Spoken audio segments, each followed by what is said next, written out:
first segment, we were asking you what's better for the economy. Is it cutting the deficit or is it stimulus spending? Here's what you said. Richard from Kentucky said, cut the deficits. We have to take our medicine. Putting it off is just going to make it worse. But George from Texas, George, you say targeting stimulus spending is much more important now than cutting anything else, including taxes. Joining us right now, Ben Ferguson, syndicated radio host at Icon Network, and Mark Sawyer, associate professor of political science at UCLA. Ben, this is basically a no-brainer to any fiscal conservative, but walk us through ABC, why you think cutting spending is going to be part of the key to success.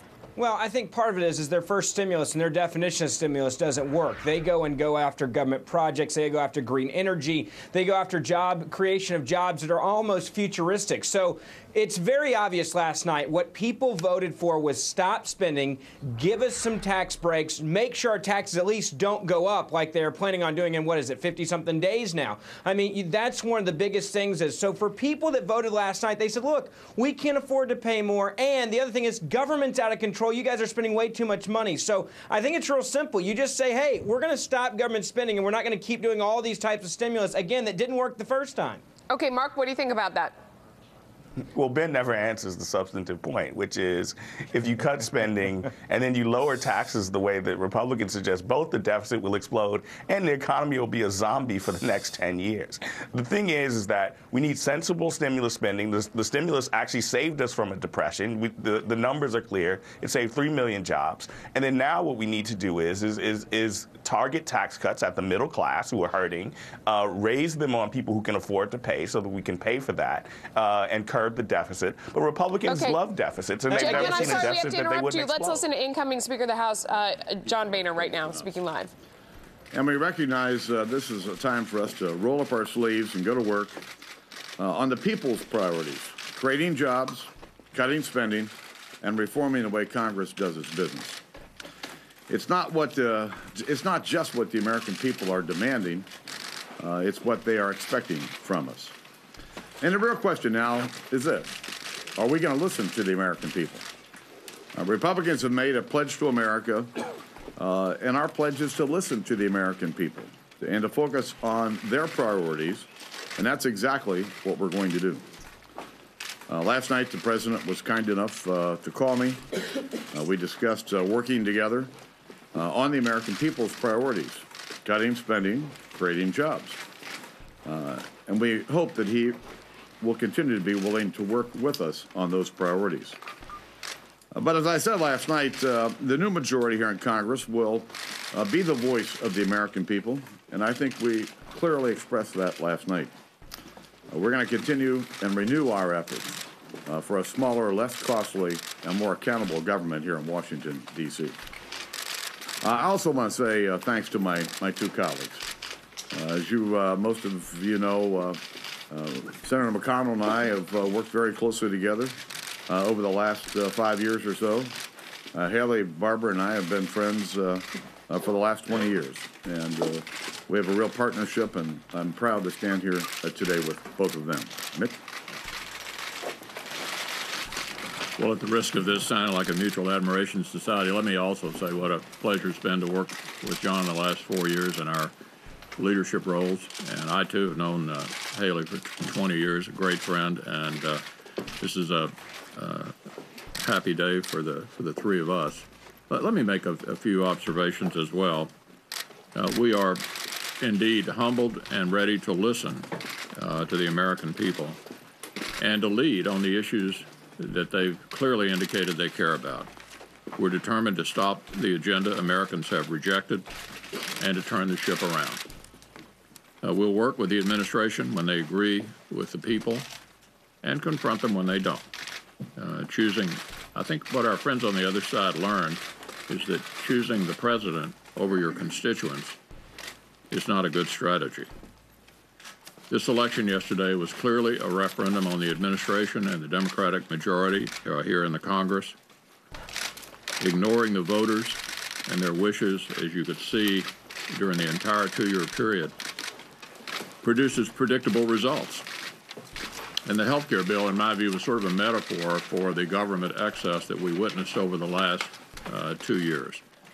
The American people watched the government running banks, insurance companies, car companies, taking over the student loan business, and then they said now they're taking my health care as well, and I think it just became the tipping point during the course of the last 2 years.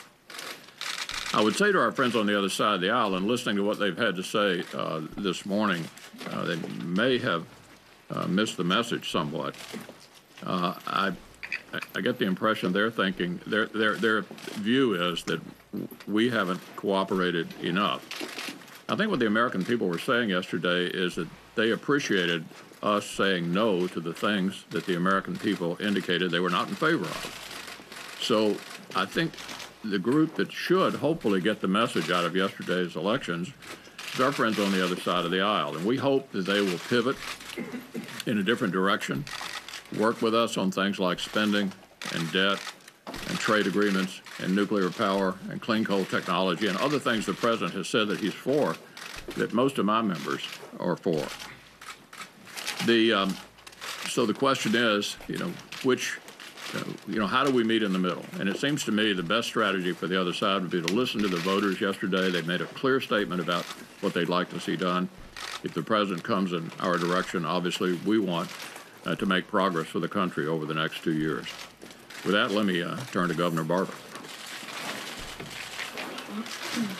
Thank you, Mitch. John, thank you for allowing me to be here.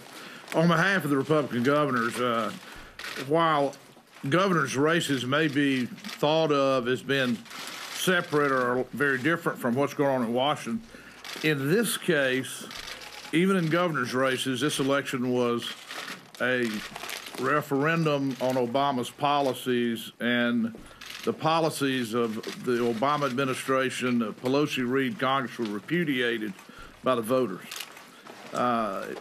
Governors, and I would say a lot of Democratic governors, I believe, will agree with this, going forward, governors believe that we can work with the Congress to try to set things in a better direction. The voters yesterday voted against excessive spending, piling up deficits, trillions of dollars of new debt being loaded on our children and grandchildren, a huge tax increase right around the corner in January, and a government-run healthcare system. We governors, because almost all of us have to have a balanced budget, we have to cut spending. I can remember when my career in Washington was going on, a spending cut was the department's budget was supposed to go up 8%. It only went up 5%, so that's a 3% cut. In state governments, we have learned to make real cuts, and we've learned to do it while providing services. And I hope that will be something that will be an example for the new Congress. We look forward to working with them and appreciate their support in helping us get here. Thank you. Peter Boehner, have you spoken to Nancy Pelosi today, and how do you see yourself integrating all this Tea Party activism into the structure of the House? The Speaker attempted to reach me this morning, left me a very nice voicemail, and I expect that we will have a very smooth transition with her office. What unites us as Republicans will be the agenda. All right, we're going to leave the Q&A here. You heard Governor Haley Barbour. They had tremendous Republican pickups on the governorship. You heard Mitch McConnell, the Senate, and there's John Boehner, the new House Speaker. Let's go back to our debate about more or less spending, higher or lower deficits. We have Ben Ferguson, syndicated radio host at Icon Network, and Mark Sawyer, associate professor of political science at UCLA. Mark Sawyer, you know, analytically, I mean, I think you're kind of pretty far out to the left. Most people seem to agree that lower spending is actually a stimulant. It leaves more resources in the private sector to be put to work and reduces the threat of a higher tax. Germany has done this, and Britain has done this, and they're both growing over 3%. We're not. What's your response to that analytic? It's not right. I mean, Britain's not growing over 3%. They're looking at stagnant growth for a while, and they are growing over 3%. We also have to invest. we also have to invest in our future infrastructure. Our roads, our infrastructure is struggling. Our educational infrastructure is lagging. So we're gonna grow ourselves out of this problem by cutting teachers, having a less educated populace going forward, and making a huge set of mistakes. It's not that far to the left, and the fact is that Republicans don't want to do anything about the deficit. None of the spending cuts that they have will really logically curb the deficit in any serious way, and that's true.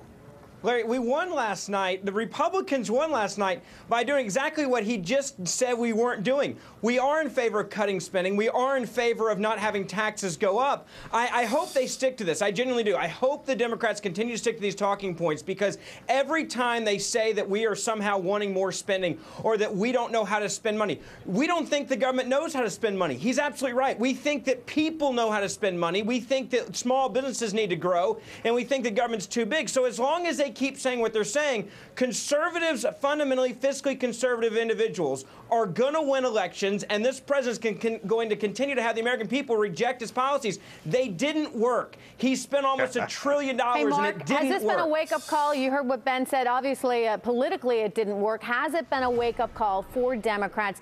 Do you believe that they will try to work with Republicans in the House to start reducing spending? The wake-up call, the message last night from independent voters was that we want jobs.